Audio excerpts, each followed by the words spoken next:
Chapter 1. In the 3rd year that Jehoiakim was king of Judah, King Nebuchadnezzar of Babylonia attacked Jerusalem. The Lord let Nebuchadnezzar capture Jehoiakim and take away some of the things used in God's temple. And when the king returned to Babylonia, he put these things in the temple of his own God. One day the king ordered Ashpenaz, his highest palace official, to choose some young men from the royal family of Judah and from other leading Jewish families. The king said, "They must be healthy, handsome, smart, wise, educated, and fit to serve in the royal palace. Teach them how to speak and write our language, and give them the same food and wine that I am served. Train them for 3 years, and then they can become court officials." 4 of the young Jews chosen were Daniel, Hananiah, Mishael, and Azariah, all from the tribe of Judah. But the king's chief official gave them Babylonian names. Daniel became Belteshazzar, Hananiah became Shadrach, Mishael became Meshach, and Azariah became Abednego. Daniel made up his mind to eat and drink only what God had approved for his people to eat. And he asked the king's chief official for permission not to eat the food and wine served in the royal palace. God had made the official friendly and kind to Daniel, but the man still told him, "The king has decided what you must eat and drink, and I'm afraid he will kill me if you eat something else and end up looking worse than the other young men." The king's official had put a guard in charge of Daniel and his 3 friends. So Daniel said to the guard, "For the next 10 days, let us have only vegetables and water at mealtime. When the 10 days are up, compare how we look with the other young men and decide what to do with us." The guard agreed to do what Daniel had asked. 10 days later, Daniel and his friends looked healthier and better than the young men who had been served food from the royal palace.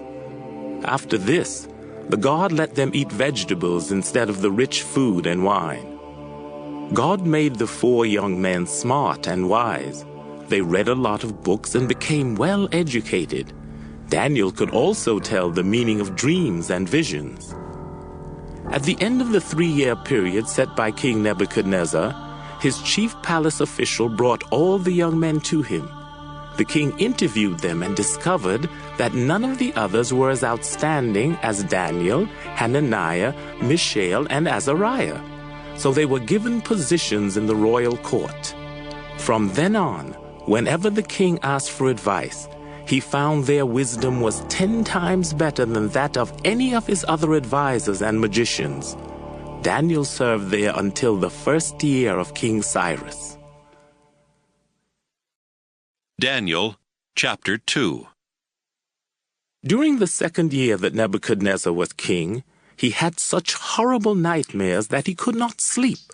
So he called in his counselors, advisors, magicians, and wise men, and said, "I am disturbed by a dream that I don't understand, and I want you to explain it." They answered in Aramaic, "Your Majesty, we hope you live forever. We are your servants. Please tell us your dream, and we will explain what it means." But the king replied, "No, I have made up my mind. If you don't tell me both the dream and its meaning, you will be chopped to pieces, and your houses will be torn down.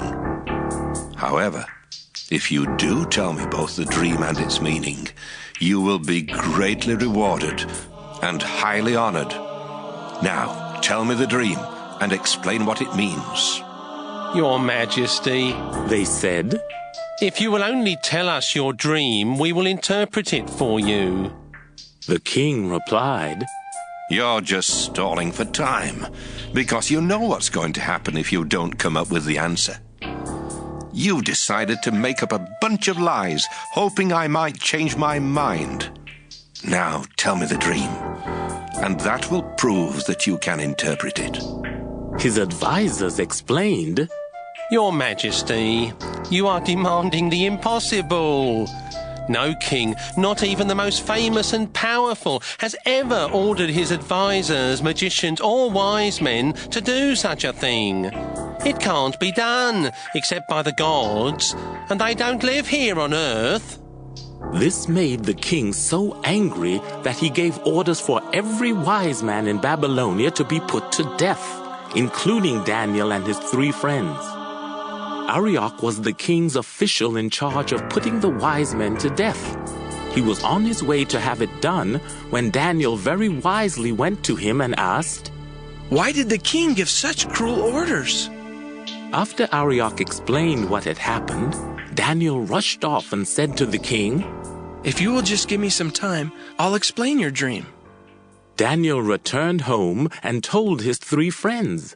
Then he said, "Pray that the God who rules from heaven will be merciful and explain this mystery so that we and the others won't be put to death." In a vision one night, Daniel was shown the dream and its meaning. Then he praised the God who rules from heaven. "Our God, your name will be praised forever and forever. You are all-powerful and you know everything. You control human events. You give rulers their power and take it away, and you are the source of wisdom and knowledge. You explain deep mysteries because even the dark is light to you. You are the God who was worshipped by my ancestors. Now I thank you and praise you for making me wise and telling me the king's dream together with its meaning." Daniel went back to Arioch, the official in charge of executing the wise men. Daniel said, "Don't kill those men. Take me to the king, and I will explain the meaning of his dream." Arioch rushed Daniel to the king and announced, Your Majesty, I have found out that one of the men brought here from Judah can explain your dream. The king asked Daniel, Can you tell me my dream and what it means? Daniel answered, "Your Majesty, not even the smartest person in all the world can do what you are demanding. But the God who rules from heaven can explain mysteries. And while you were sleeping, he showed you what will happen in the future. However, you must realize that these mysteries weren't explained to me because I'm smarter than everyone else. Instead, it was done so that you would understand what you have seen. Your Majesty, what you saw standing in front of you was a huge and terrifying statue, shining brightly. Its head was made of gold, its chest and arms were silver, and from its waist down to its knees it was bronze. From there to its ankles it was iron, and its feet were a mixture of iron and clay. As you watched, a stone was cut from a mountain, but not by human hands. The stone struck the feet, completely shattering the iron and clay. Then the iron, the clay, the bronze, the silver, and the gold were crushed and blown away without a trace, like husks of wheat at threshing time. But the stone became a tremendous mountain that covered the entire earth. That was the dream, and now I'll tell you what it means. Your Majesty, you are the greatest of kings, and God has highly honored you with power over all humans, animals, and birds. You are the head of gold. After you are gone, another kingdom will rule, but it won't be as strong. Then it will be followed by a kingdom of bronze that will rule the whole world. Next, a kingdom of iron will come to power, crushing and shattering everything. This fourth kingdom will be divided. It will be both strong and brittle, just as you saw that the feet and toes were a mixture of iron and clay. This kingdom will be the result of a marriage between kingdoms, but it will crumble, just as iron and clay don't stick together. During the time of those kings, the God who rules from heaven will set up an eternal kingdom that will never fall. It will be like the stone that was cut from the mountain, but not by human hands, the stone that crushed the iron, bronze, clay, silver, and gold. Your Majesty, in your dream, the great God has told you what is going to happen, and you can trust this interpretation." King Nebuchadnezzar bowed low to the ground and worshipped Daniel. Then he gave orders for incense to be burned and a sacrifice of grain to be offered in honor of Daniel. The king said, Now I know that your God is above all other gods and kings, because he gave you the power to explain this mystery. The king then presented Daniel with a lot of gifts. He promoted him to governor of Babylon province and put him in charge of the other wise men. At Daniel's request, the king appointed Shadrach, Meshach, and Abednego to high positions in Babylon province, and he let Daniel stay on as a palace official. Daniel chapter 3. King Nebuchadnezzar ordered a gold statue to be built 90 feet high and 9 feet wide. He had set it up in Dura Valley near the city of Babylon, and he commanded his governors, advisors, treasurers, judges, and his other officials to come from everywhere in his kingdom to the dedication of the statue. So all of them came and stood in front of it. Then an official stood up and announced, "People of every nation and race, now listen to the king's command. Trumpets, flutes, harps, and all other kinds of musical instruments will soon start playing. When you hear the music, you must bow down and worship the statue that King Nebuchadnezzar has set up. Anyone who refuses will at once be thrown into a flaming furnace." As soon as the people heard the music, they bowed down and worshipped the gold statue that the king had set up. Some Babylonians used this as a chance to accuse the Jews to King Nebuchadnezzar. They said, "Your Majesty, we hope you live forever. You commanded everyone to bow down and worship the gold statue when the music played, and you said that anyone who did not bow down and worship it would be thrown into a flaming furnace. Sir, you appointed 3 men to high positions in Babylon province, but they have disobeyed you. Those Jews, Shadrach, Meshach, and Abednego, refused to worship your gods and the statue you have set up." King Nebuchadnezzar was furious, so he sent forth the 3 young men and said, I hear that you refuse to worship my gods and the gold statue I have set up. Now, I'm going to give you one more chance. If you bow down and worship the statue when you hear the music, everything will be all right. But if you don't, you will at once be thrown into a flaming furnace. No God can save you from me." The 3 men replied, "Your Majesty, we don't need to defend ourselves. The God we worship can save us from you and your flaming furnace. But even if he doesn't, we still won't worship your gods and the gold statue you have set up." Nebuchadnezzar's face twisted with anger at the 3 men, and he ordered the furnace to be heated 7 times hotter than usual. Next, he commanded some of his strongest soldiers to tie up the men and throw them into the flaming furnace. The king wanted it done at that very moment, so the soldiers tied up Shadrach, Meshach, and Abednego and threw them into the flaming furnace with all their clothes still on, including their turbans. The fire was so hot that flames leaped out and killed the soldiers. Suddenly, the king jumped up and shouted, Weren't only 3 men tied up and thrown into the fire? "Yes, Your Majesty." The people answered. But I see 4 men walking around in the fire. The king replied, None of them is tied up or harmed, and the 4th one looks like a god.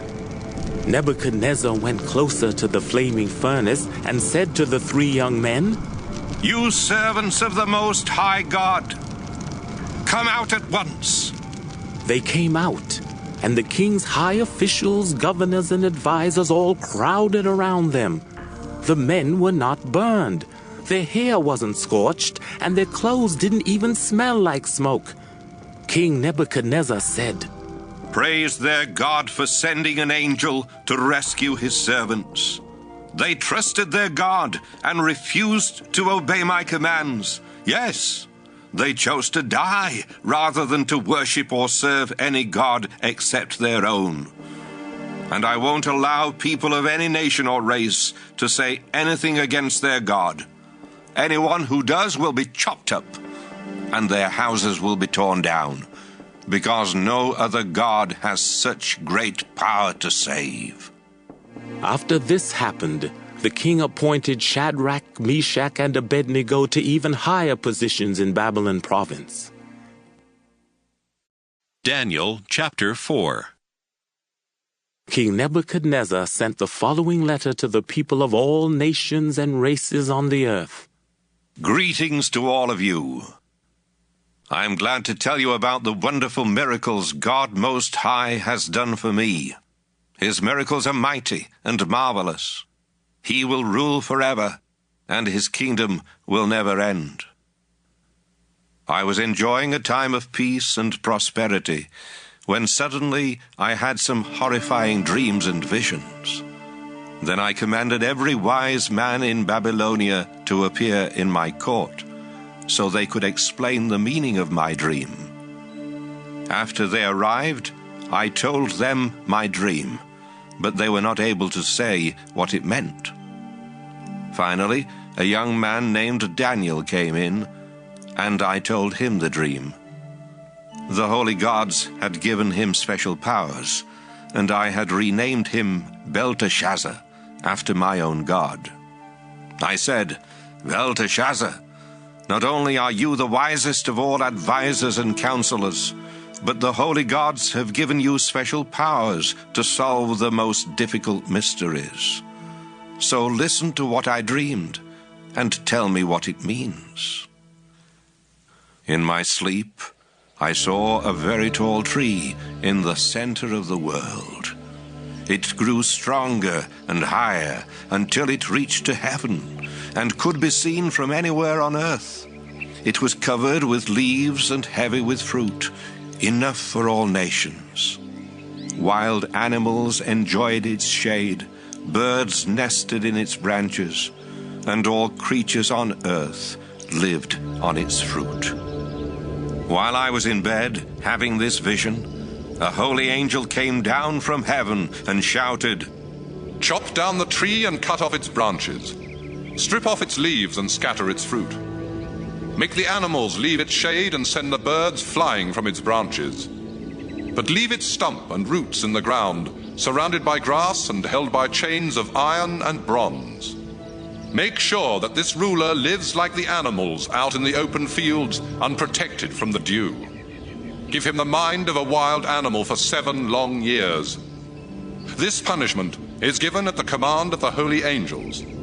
It will show to all who live that God Most High controls all kingdoms and chooses for their rulers persons of humble birth. Daniel, that was the dream that none of the wise men in my kingdom were able to understand. But I am sure that you will understand what it means, because the holy gods have given you some special powers. For a while, Daniel was terribly confused and worried by what he was thinking. But I said, don't be bothered either by the dream or by what it means. Daniel replied, Your Majesty, I wish the dream had been against your enemies. You saw a tree that grew so big and strong that it reached up to heaven and could be seen from anywhere on earth. Its leaves were beautiful, and it produced enough fruit for all living creatures. Animals lived in its shade, and birds nested in its branches. Your Majesty, that tree is you. Your glorious reputation has reached heaven, and your kingdom covers the earth. Then you saw a holy angel come down from heaven and say, Chop down the tree and destroy it, but leave its stump and roots in the ground, fastened there by a chain of iron and bronze. Let it stay for 7 years out in the field with the wild animals, unprotected from the dew.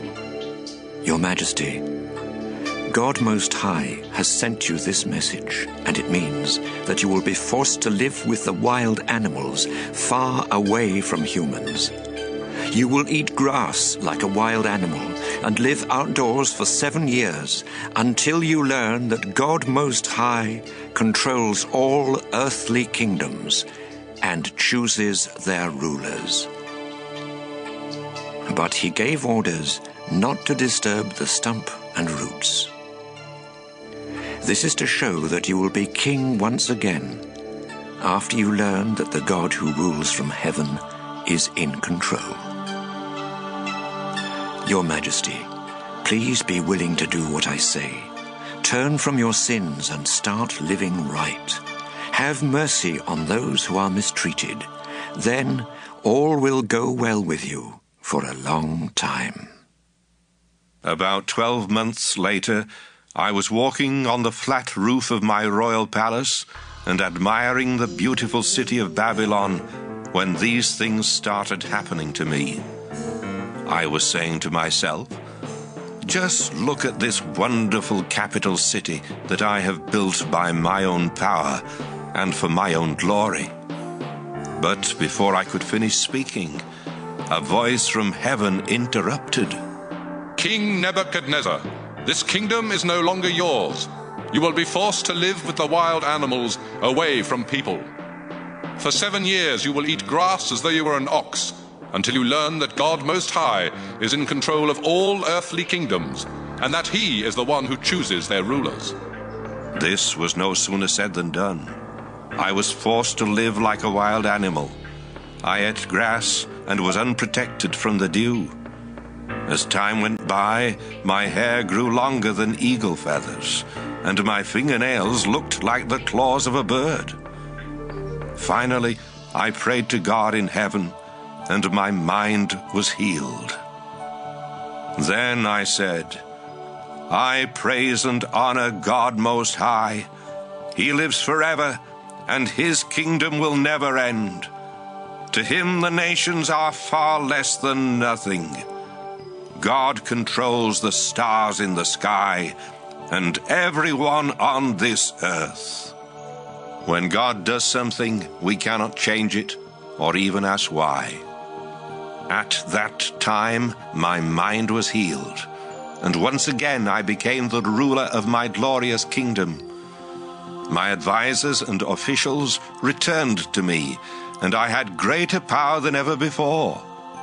That's why I say, praise and honor the King who rules from heaven.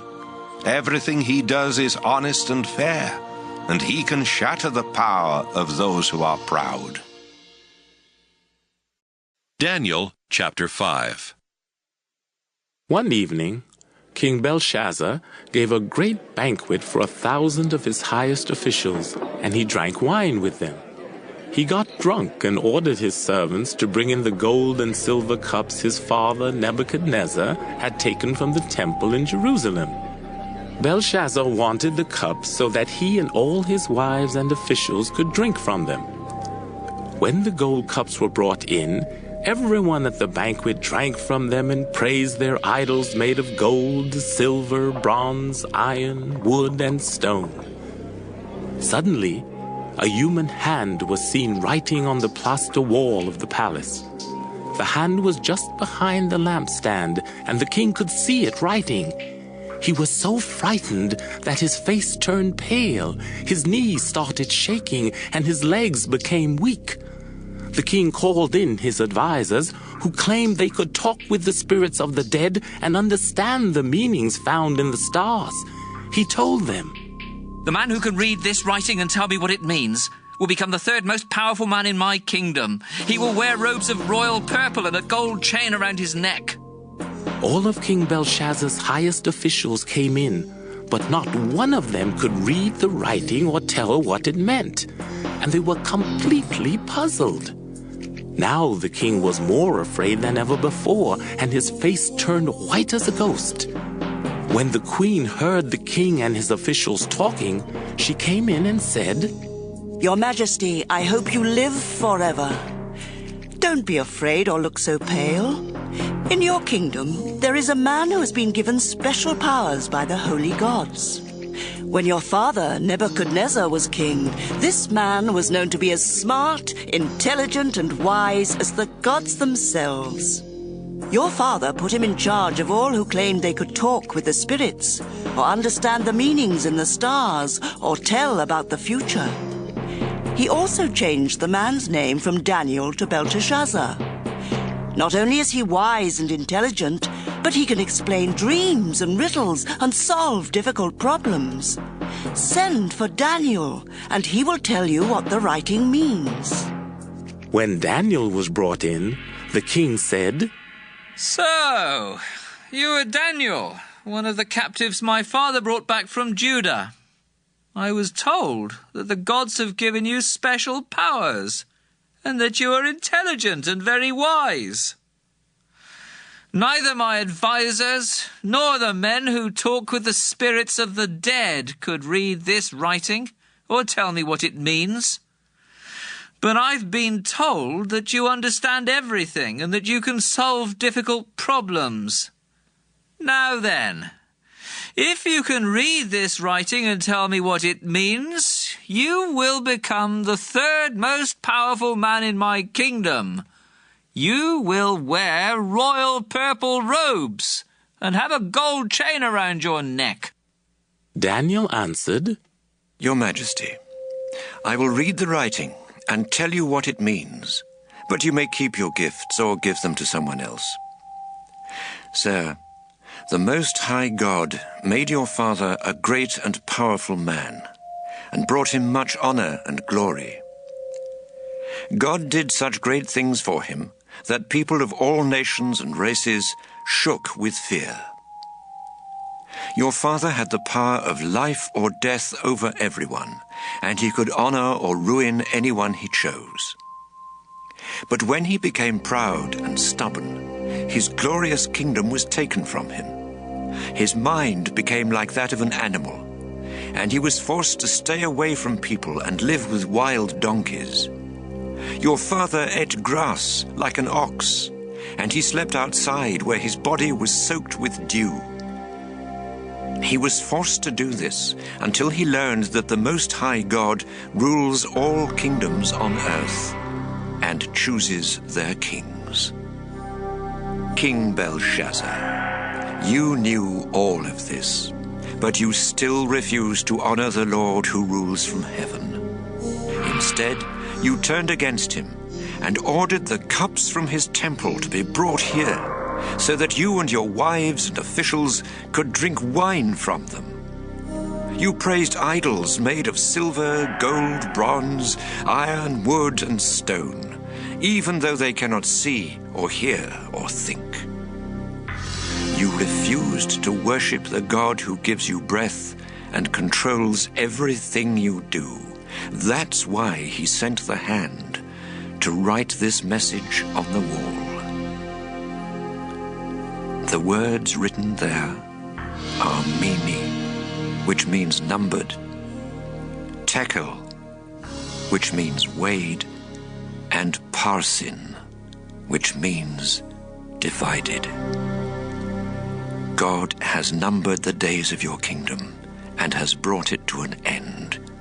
He has weighed you on his balance scales, and you fall short of what it takes to be king. So God has divided your kingdom between the Medes and the Persians.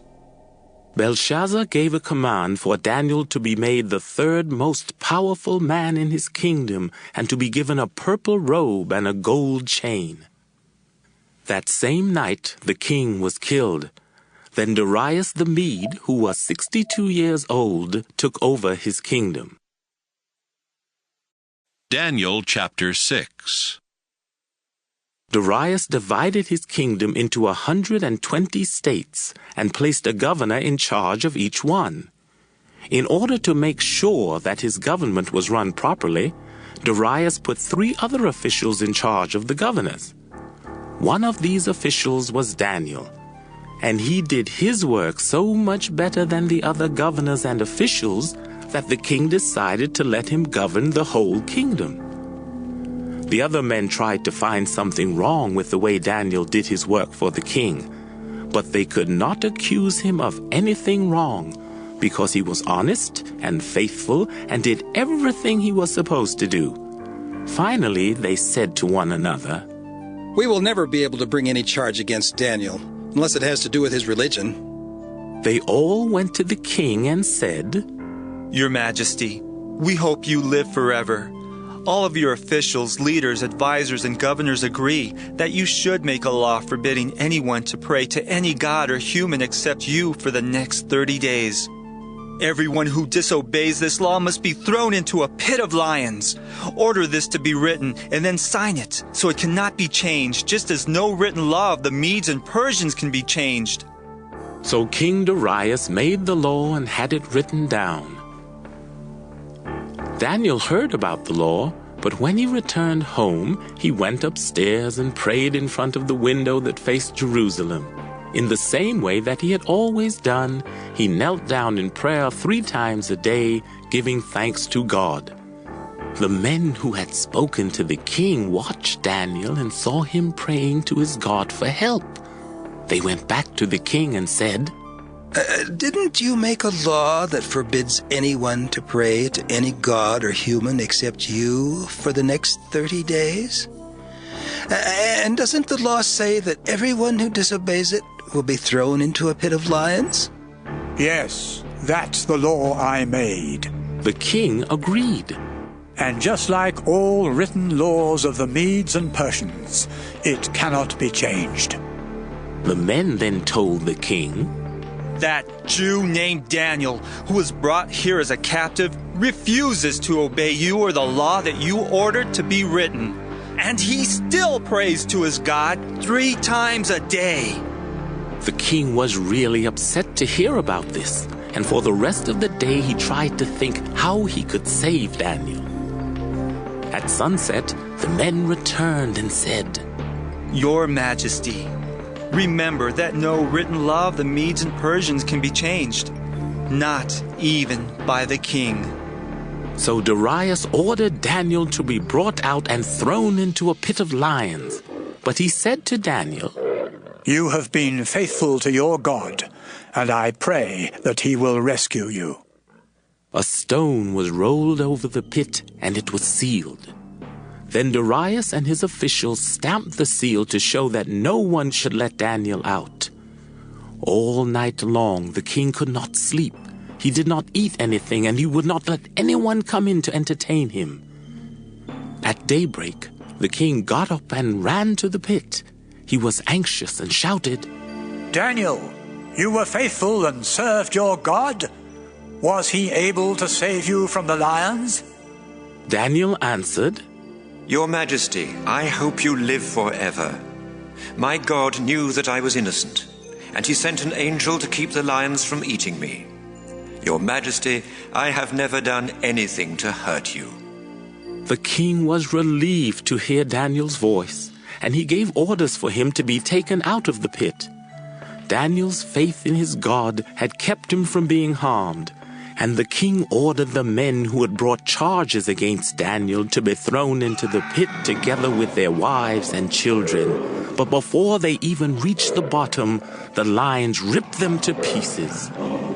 King Darius then sent this message to all people of every nation and race in the world. Greetings to all of you.